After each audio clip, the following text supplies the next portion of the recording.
Jessy, നീ എപ്പോൾ വരാനാ? ഞാൻ എപ്പോൾ വരാനാ നിന്നോട് പറഞ്ഞേ? ഞാൻ പറഞ്ഞല്ലേ കല്യാണത്തിന് 2 ദിവസം മുന്നേ എല്ലാവരും ഇങ്ങോട്ട് എത്തണമെന്ന്. എടി, ഇച്ചായം വന്നോണ്ട് ഞങ്ങൾ ഇങ്ങോട്ട് വരിക. നീ വെറുതെ ബഹളം വെക്കില്ലേ? ആ, നമ്മുടെ ചക്കമോൾ എന്തിയേ? ഇവിടെ ദേ ആ മേക്കപ്പിന്റെ ആൾക്കാരും ഡ്രസ്സിന്റെ ആൾക്കാരും ഒക്കെ വന്നിട്ടുണ്ട്. ഇപ്പൊ പഴയ പോലെ ഒന്നും അല്ലടി. കല്യാണത്തിന് 2 ദിവസം മുന്നേ എല്ലാം ചെക്ക് ചെയ്തിട്ട് അവര് നമുക്ക് തരത്തുള്ളൂന്ന്. നമ്മുടെ കാലത്ത് ഇത് വല്ലതും ഉണ്ടായിരുന്നോ? ഓ, ഇപ്പൊ പണ്ടത്തെ കാലമൊന്നും അല്ലല്ലോ. ഓരോരോ മാറ്റങ്ങൾ ഇങ്ങനെ വന്നോണ്ടിരിക്കല്ലേ. അതെ, വരുവാ. ജോസച്ചായന്റെ വീട്ടിൽ നിന്ന് വൈൻ എന്തിയടി? എടി, നീ ഒന്ന് വേഗം വരാൻ നോക്കിയേ. ഞങ്ങളിവിടെ കുപ്പി ഒട്ടിക്കാൻ പോവാ. ജോസങ്ങള് വന്നപ്പോഴേ ഒരെണ്ണം കൊണ്ടുവന്നായിരുന്നു. ഓ ശരി, എന്നാ ഞാൻ വരുമ്പോഴേക്കും തീർത്തേക്കല്ലേ. ആദ്യം നീ ഇങ്ങോട്ട് വാ, എന്നിട്ട് നമുക്ക് ആലോചിക്കാം.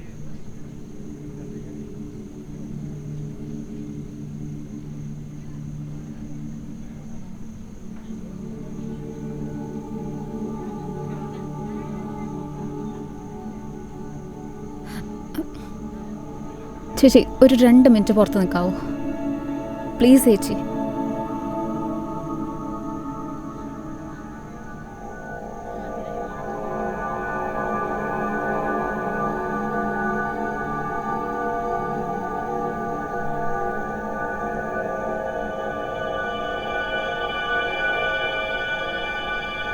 എടോ, ഞങ്ങൾ വരുന്ന വഴിക്ക് കുറച്ച് ബ്ലോക്ക് ഉണ്ടായിരുന്നു, അപ്പോൾ അതുകൊണ്ടാണ് നിങ്ങൾ ലേറ്റായത്. എടോ, താനിപ്പോഴും പഴയ കാര്യങ്ങളൊക്കെ ആലോചിച്ചുകൊണ്ടിരിക്കുകയാണോ?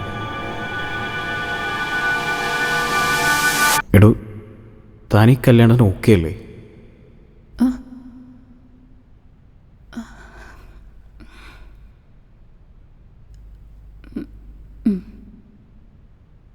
Are you okay? No.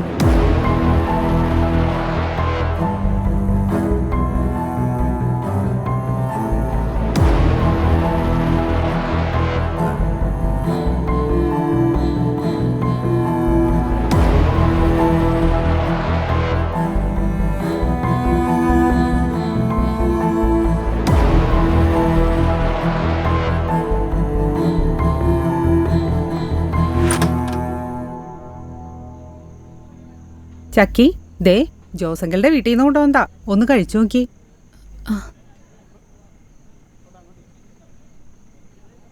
ചക്കി, നിന്റെ മുഖത്ത് എന്താ ഒരു ടെൻഷൻ? നാളെ കഴിഞ്ഞ് കല്യാണം ആയോണ്ടാണോ? ഒന്നുമില്ലമ്മ. നീ എന്താന്ന് വെച്ചാ കാര്യം പറ.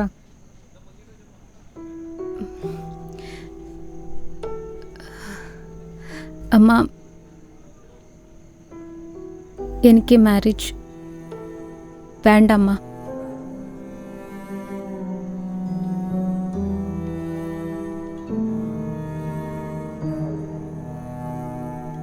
അതെ അമ്മ, എനിക്ക് റിലേഷനിൽ ഇൻട്രസ്റ്റ് ഇല്ല. നീ എന്താ ചക്കി ഈ പറയുന്നേ? ദേ ചുമ്മാ ഈ സമയത്ത് കളിപ്പിക്കാൻ നിൽക്കല്ലേ. അമ്മ, ഞാൻ കളിപ്പിച്ചതും പ്രാങ്കാക്കിയതൊന്നും അല്ല. I M serious. ചക്കി, നാളെ കഴിഞ്ഞ് നിന്റെ കല്യാണമാണ്. ഇത്രയും നാട്ടുകാരെയും കസിൻസിനെയൊക്കെ വിളിച്ചിട്ട് ഈ സമയത്താണോ നീ ഇതൊക്കെ പറയുന്നേ? അമ്മ, ഇത്രയും നാൾ അമ്മേനെ എനിക്ക് ഫ്രീ ആയിട്ട് കിട്ടിയിട്ടുണ്ടോ? അമ്മ എന്നെ കേൾക്കാൻ നിന്നിട്ടുണ്ടോ? എത്ര തവണ ഞാൻ പുറകെ നടന്നതാ എനിക്കൊന്ന് സംസാരിക്കണം എന്ന് പറഞ്ഞു. ഓക്കെ, എന്നാ ഇപ്പൊ പറ നിന്റെ പ്രശ്നം എന്താന്ന്. എന്താ നിനക്ക് ഈ മാരേജിലുള്ള പ്രോബ്ലം? റീസൺ ഞാൻ പറഞ്ഞാലും അമ്മയ്ക്ക് മനസ്സിലാവില്ല. തൽക്കാലം അമ്മ എത്ര അറിഞ്ഞാൽ മതി. അവനെപ്പോലൊരു നല്ല പയ്യനെയും ഫാമിലിനെയും അമ്മയുടെ മോള് ഡിസേർവ് ചെയ്യുന്നില്ല. That's all. I am sorry four everything.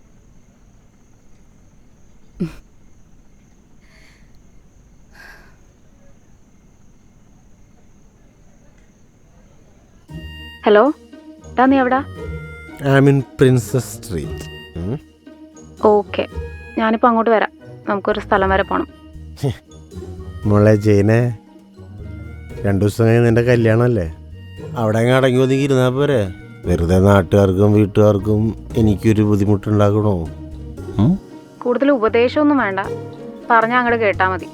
I am always ready. Okay, ദായത്തി. Okay, till then I will search for a bar. Okay. എന്തേലും കാണിക്കും. ശരി എന്നാ. നല്ല സാധനം ഇവിടെ കിട്ടും.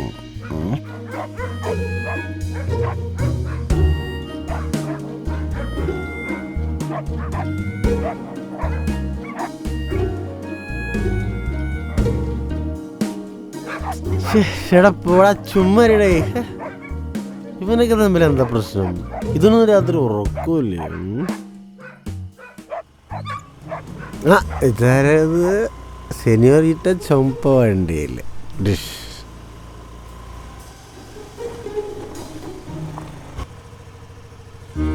അതെ കറക്റ്റ്. ഹായ്. മാച്ചിങ് അല്ലേ? Costume rehearsal. യെസ്, അതാണ് ഞാനും. നന്നായിട്ടുണ്ട്. ബെസ്റ്റ് ഫ്രണ്ടിന്റെ കല്യാണത്തിന് സ്റ്റൈലായിട്ടൊക്കെ വല്ലേ? എങ്ങനെയുണ്ട്?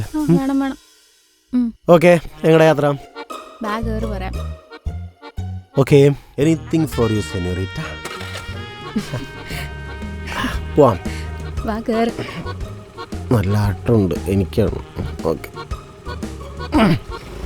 എവിടെ നിന്ന് കിട്ടി പാട്ടാ? അടുത്തോട്ട് പോവാ. വലത്തോട്ടാണോ?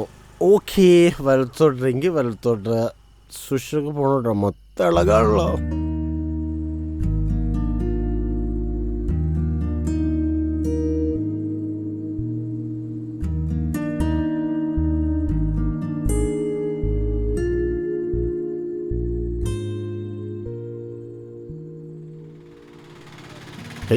എങ്ങടെ പോയത്? ആ ദേ പോണു. വെള്ളടിച്ചൊരുത്ത ഒറ്റയ്ക്കാക്കി പോവല്ലേ?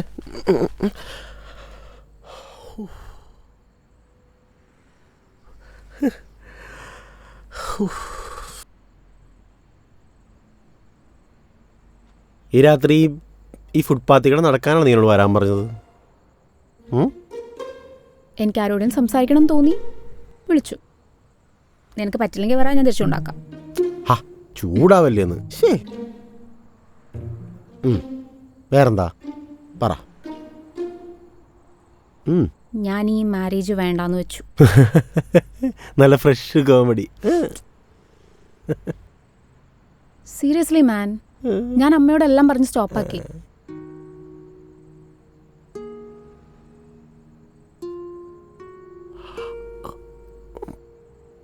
അല്ല ദേവ്,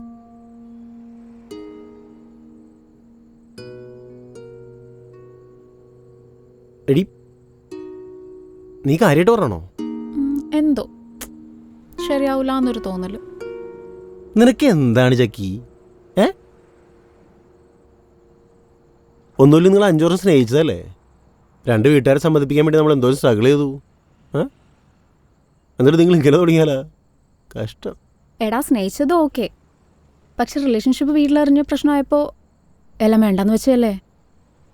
വേണ്ടാന്ന് വെച്ചു. എന്തുകൊണ്ട് നിങ്ങൾ വേറെ റിലേഷൻഷിപ്പിനൊന്നും പോയില്ലല്ലോ? വെയിറ്റ് ചെയ്യായിരുന്നില്ലേ? നിങ്ങൾക്ക് 2 പേർക്കും പിന്നെ പറ്റാത്തോണ്ടല്ല അന്ന് നമ്മൾ സംസാരിച്ചെല്ലാം ഓക്കെ ആക്കിയത്. എടാ, അലക്സ് നല്ല പയ്യനാണ്, അത് ഞാൻ അക്സെപ്റ്റ് ചെയ്യുന്നു. അവൻ എനിക്ക് വേണ്ടി he'll do anything for me, അതെനിക്കറിയാം. ആ പിന്നെന്താ പ്രശ്നം? I don't know. ഒരു റീസൺ കാണില്ലേ? എടാ, അലക്സും ഞാനുമായിട്ടുള്ള വൈബൊക്കെ പണ്ടേ പോയതാ. അവൻ പിന്നീടായപ്പോൾ എന്തു പറഞ്ഞാലും വഴക്കും തെറിവിളിയും ഒക്കെ. പിന്നെ വീട്ടുകാരും അലക്സും എല്ലാവരും കൂടി ഓരോന്നും പറഞ്ഞ് എനിക്കൊക്കെ സ്ട്രെസ്സായി. നീ ആണേ ആ ടൈമിൽ ഇവിടെ ഇല്ല.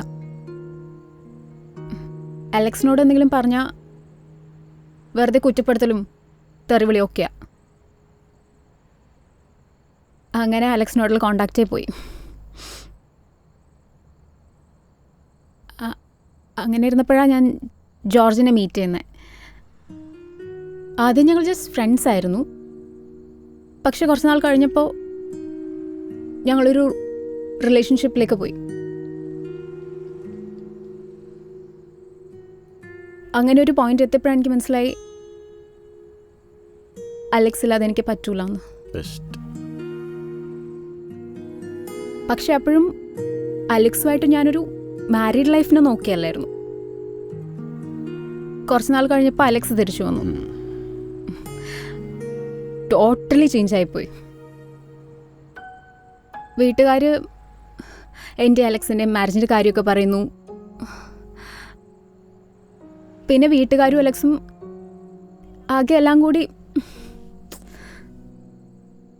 എനിക്ക് ആ പ്രഷർ താങ്ങാൻ പറ്റണ്ടായി. അത് വിട്, പോട്ടെ. ഒരു പണിയാം, എന്തോരം നടക്കും, നമുക്ക് ഇവിടെ ഇരിക്കാം. ബാ ഇവിടെ ഇരുന്ന് നീ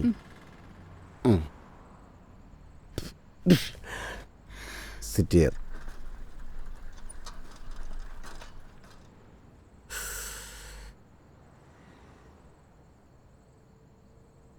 എന്ത് പറയും?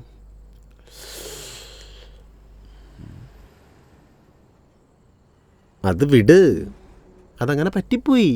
അതിൻ്റെ പേരിൽ ഇപ്പം ലൈഫ് കളയണോ? ചില്ലായേ. അത് മാത്രമല്ലടാ പ്രോബ്ലം. ഇതെന്താണ് ഇത്, കൊറിയമ്പോടോ? ടിസ്റ്റോ? അല്ല പറ.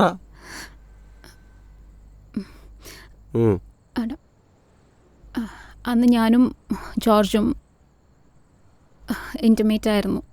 അതിനെന്താ, അതെല്ലാവർക്കും സംഭവിക്കുന്നില്ല. പിന്നെന്താ, എന്താ പ്രശ്നം? അതല്ല, ആ ടൈമിൽ ഐ വാസ് പ്രഗ്നന്റ്.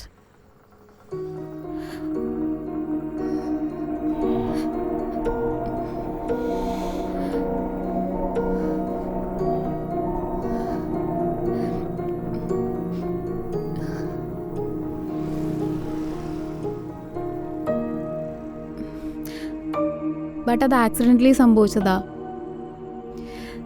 ഞങ്ങൾ നല്ല ബോണ്ടായിരുന്നു. ആരൊന്നും കിട്ടാത്ത ലവ് ആൻഡ് കെയർ ജോർജിൻ്റെ നിന്ന് കിട്ടിയപ്പോൾ എനിക്ക് വേണ്ടെന്ന് വെക്കാൻ തോന്നിയില്ല.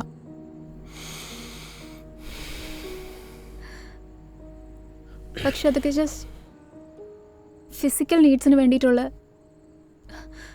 ലവ് ആൻഡ് കെയർ ആണെന്ന് ഒരു പോയിന്റ് കഴിഞ്ഞപ്പോഴാണ് എനിക്ക് മനസ്സിലായത്. അതെനിക്ക് അക്സെപ്റ്റ് ചെയ്യാൻ പറ്റിയില്ല.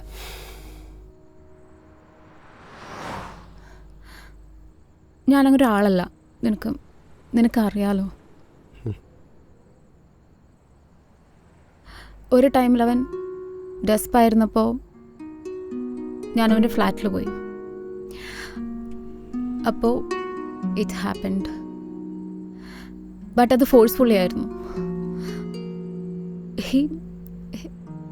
He was like a psychopath. ആ ട്രോമയിൽ നിന്ന് റിക്കവർ ആവാൻ എനിക്ക് പറ്റിയില്ല.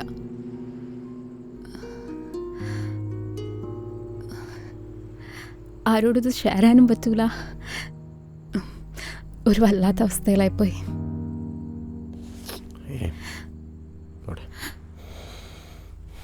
ആ ട്രോമയിൽ നിന്ന് റിക്കവറായി വന്ന സമയത്താണ് പ്രഗ്നൻസിനെ പറ്റി അറിയുന്നത്.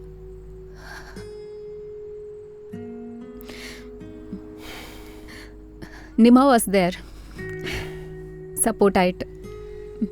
അവളുടെ ഒരു ഫ്രണ്ട് ഡോക്ടർ വഴി അബോർഷൻ ടാബ്ലറ്റ് എടുത്തു.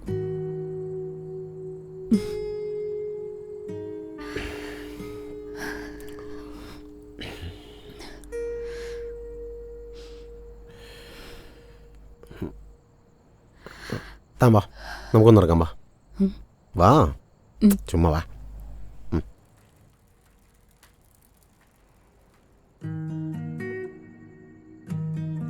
അപ്പം ആ ഒരു ഗിൽറ്റ് ഉള്ളതുകൊണ്ടാണോ നീ അലക്സായിട്ടുള്ള കല്യാണത്തിന് നോ പറഞ്ഞത്?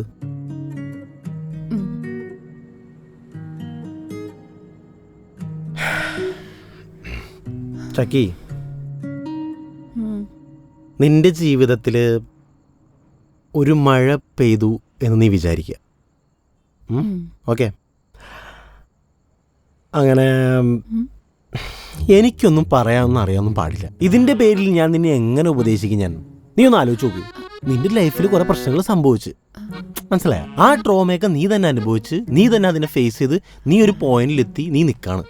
ഈ നിന്നെ ഞാൻ എന്ത് പറഞ്ഞു ഉപദേശിക്കാനാ? ഇപ്പൊ എന്ത് പറഞ്ഞിട്ട് നിനക്ക് കാര്യമില്ല. നിനക്കിപ്പോൾ അലക്സിനോട് ഈ കാര്യങ്ങൾ ചെന്ന് പറയാന്ന് പറയുന്നത് ഞാൻ അവനോട് പറ. അപ്പൊ അവനൊരു തീരുമാനം പറയും, എന്നിട്ട് നീ ഒരു തീരുമാനം എടുക്ക്, എന്നിട്ട് നിങ്ങൾ രണ്ടുപേരും ഒരു തീരുമാനം എടുക്കും. അതല്ലേ നല്ലത്.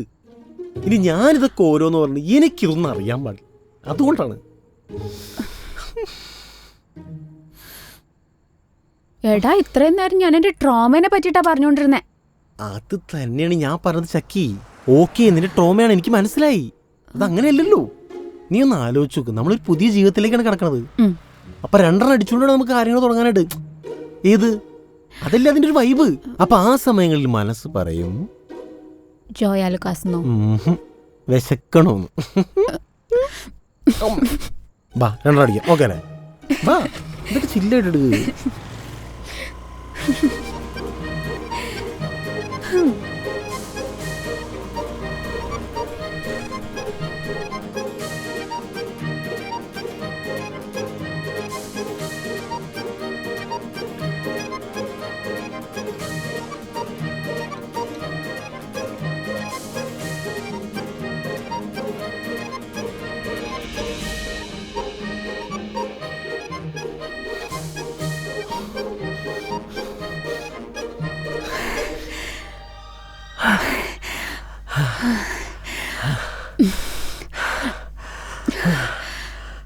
Sharp time. എവിടെ സാധനം എവിടെ?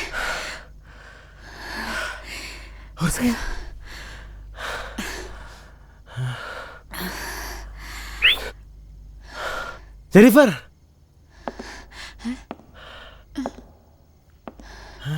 എവിടെ എവിടെ കറക്റ്റ് എവിടെ? ആ കറക്റ്റ്.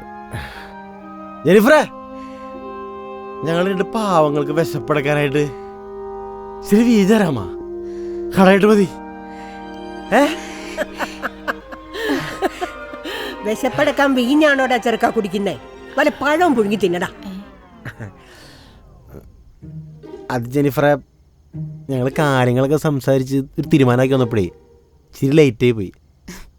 അപ്പം ഇന്നത്തേക്ക് ഒന്ന് അഡ്ജസ്റ്റ് ചെയ്യും. നാളെ ഞങ്ങൾ നേരത്തെ വരാം. ഏത് മോനെ ക്ലീറ്റസേ, ഞാനിവിടെ വീഞ്ഞുണ്ടാക്കുന്നതേ അങ്ങനെ വരണവർക്കും പോണവർക്കും കൊടുക്കാൻ വേണ്ടിയിട്ടല്ല. എനിക്ക് ഏറ്റവും പ്രിയപ്പെട്ടവർ വരുമ്പോൾ അവർക്ക് വിളമ്പാൻ വേണ്ടി വെച്ചേക്കുന്നതാ. കാനായിലെ കല്യാണത്തിന് യേശുക്രിസ്തു വിളമ്പിയ വീഞ്ഞിനേക്കാളും വീര്യം വരും, ഇതിന് വിലയും കൂടും. പിന്നെ വെറുതെ പറയാം, വരും. ഓ, അപ്പോൾ ജെനിഫറേ, നമ്മളെ മേലിപ്പോൾ ചെമ്പ് ബന്ധമൊക്കെ ആയി.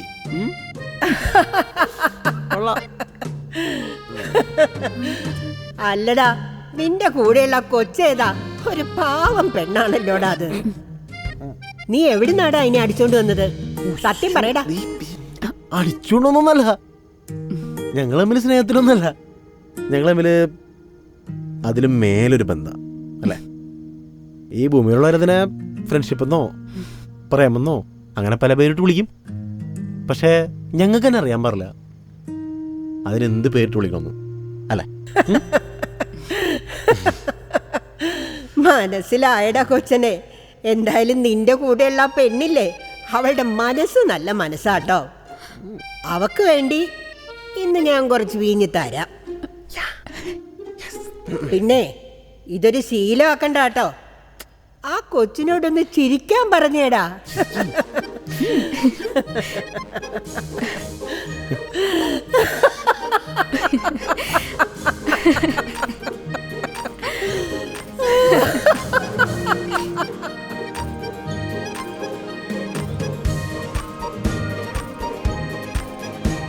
ആ ദേ സാധനം വന്നു.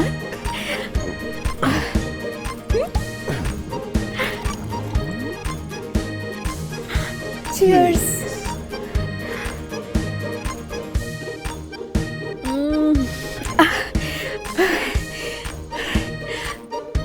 Thank you സെനോരിറ്റ.